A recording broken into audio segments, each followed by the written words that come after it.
And basically motivation, the reason or reasons one has for acting or behaving in a particular way.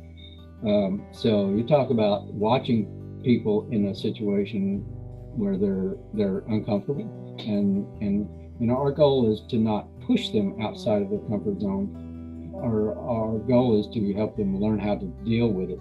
So the big picture here is, how do you take this, your awareness of how you're motivated, how you motivate others, and you bring it to a work environment or even just your community, maybe with your family.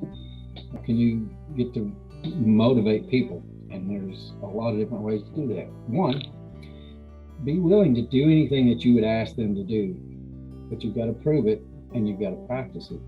Because I see a lot of people saying, "Oh yeah, I would do that," and then you may not see them do that, whatever it is that you're asking other people to do. So if they see you in there getting your hands dirty and willing to do that and take the role that they would in, no matter what your title is, I've seen some great results from that. So consider what motivates you. I mentioned that earlier. Find that out, because if you truly don't have a good understanding of what motivates you, I want you to think about that for a moment. What is it that motivates you? I mean, some people, they're in it for the money. Okay, it's a job. And then there's some people that show up for volunteers. They want a T-shirt. That's it. They don't care. You could offer them, $1,000, or they want a T-shirt, and that's what they want.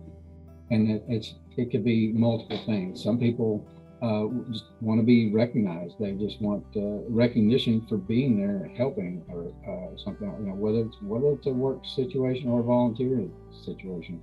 But you can find out what motivates you, and then recognize that it may be different than how others are motivated.